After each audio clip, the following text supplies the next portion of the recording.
Welcome to Tyrese Vlog! For sure, napapaisip kayo kung worth it pa bang maglaan ng oras sa Celebi Asia app. Kikita pa nga ba? Makakapag-withdraw pa nga ba? Bakit ang tagal ng fancy conversion? Bakit puro Koreano na lang yun nasa feed? Wala na. Scam na to si Celebi Asia app. Pag-usapan natin ang mga yan. Kung interesado ka, make sure to watch till the end. Living life, every day, late at night, not okay. All I want, and I pray, all I need are some better days. Let's have a recap sa bagong update ng Celebi app. As of July 15, 2024, nag-launch nga ng bagong update ang Celebi app. Mapapansin na bago na ang home interface nito. Bubungad na yung save points, nakalagay na din yung maximum points earned per day, attendance check, selfie banner, and today's mission like watching popular content, create my short fly, predicting the number 1 winner, and attendance check. Iba na rin ang watching experience unlike before. Hindi na nakadisplay yung accumulative points na na-earn by watching at may selected video na times 2 ang points. May limit na din sa pwedeng i-like na videos which is 12 likes a day na lamang. Kapag nakapag-like na 12 times, lalabas na tong finalize short fly. Once you click finalize short fly, then add hashtag. You can receive up to 50 points by completing a short fly. Once you go to your profile, makikita nyo dito sa heart tab yung short fly na ginawa nyo. May changes na din sa pag-upload. Not sure kung good news or bad news to. So this time, you have to set the expected number of likes sa videos mo and earn expected reward after you reach the limit. So ang range niya ay from 10 to 2,000 likes. Let's say, nag-set ka ng 2,000. So, ang expected reward ay 29,000 points na marireceive mo lamang once na-reach mo yung goal na 2,000 likes. Iba na rin ang benefit of each level. Nawala na yung levels 1 to 3. Instead, basic or creator na lang. Maximum 300 points a day for basic. Unlimited pa din for creator. Pero yung watch hours para maging creator, itinaas sa 50 hours per month. So dito, set lang muna natin yung date from July 16 up to October 1. Okay, so papakita namin sa inyo yung mga earnings namin during that duration. So ayan, nung July 15, meron kaming 150 points for watch to earn. And then the following day, still 150 points sa watch to earn. Tapos yung create to earn namin, gabi sobrang baba niya na. Tapos sa mga following days, ang dami niyang source ng earnings. So meron sa short view revenue, may create to earn, may attendance check, may watch to earn, and then may short fly create. So ayan siya. Napansin namin talaga yung create to earn, hindi na siya ganun kalaki compare before. Pero nagkakaroon kami ng revenue from short fly. Ayan, may 300. Ito may times na 835 yung create to earn. Ayan, parang ayan siya.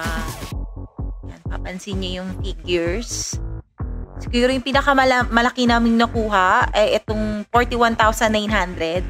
Kasi that time, nanalo kami as today's number 1 pick. And then, after that, wala nang points na ganun kalaki. So, ang una namin naging problem, yung aming fancy conversion. Mm-hmm. So, meron kaming 3 attempt ng conversion. First attempt namin, ito yung May pa yata? Ay, hindi, June. June. I think June yun. Ano Hanggang ngayon, pending pa din siya. So, nag-next attempt kami, second conversion.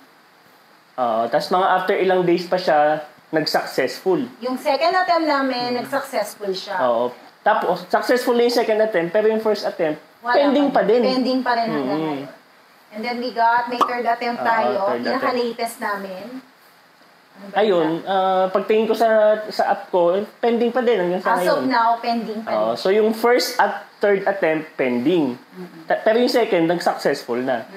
Another problem na na-encounter namin is yung low views ng bawat video, mababa yung mga view.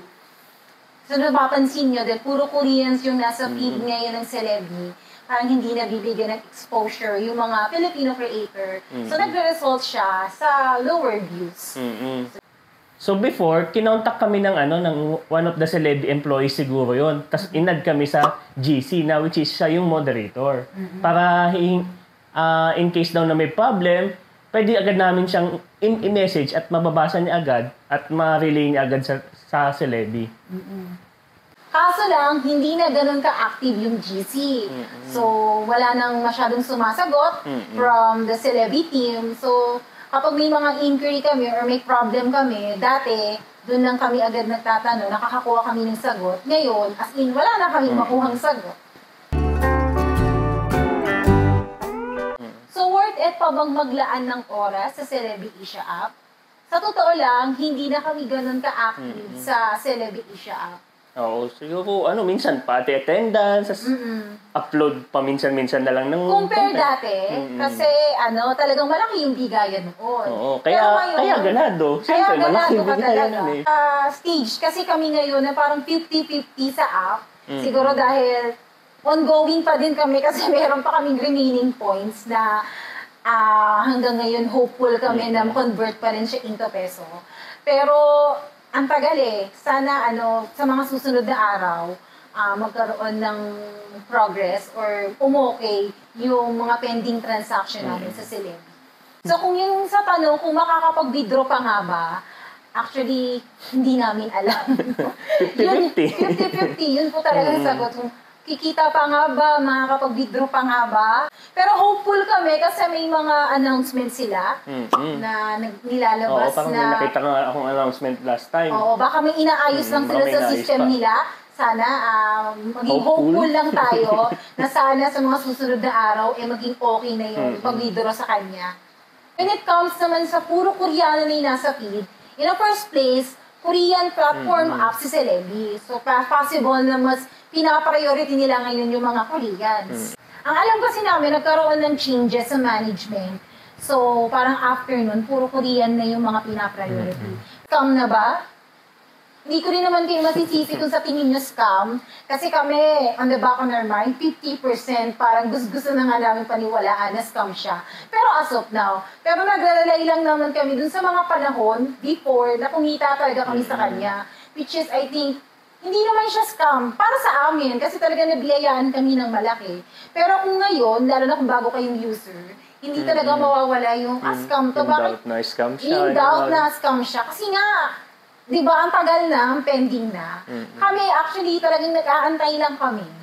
Nag-aantay lang kami na sana yung mga pending din namin na transaction ay maging okay, hopefully. So, ito na muna ang update namin sa Celebi app. So, hopeful pa rin tayo na magiging okay siya pagtagal. Wala muna kaming actual withdrawal kasi nga hindi pa rin kami nakaka-withdraw. Pero sana, hopeful, sana makarating din to sa Celebi management and hopefully magawa nila ng action yung mga pending transaction para naman bumalik yung sigla ng mga users sa paggamit ng Celebi app. Sana nakatulong sa inyo ang video na to. Please don't forget to like and subscribe. Follow nyo na rin kami sa aming mga social media accounts. Ayan nga pala, oh. May Facebook, Instagram, TikTok, and Celebi. Thank you for watching. See you in our next. Bye-bye. Bye-bye.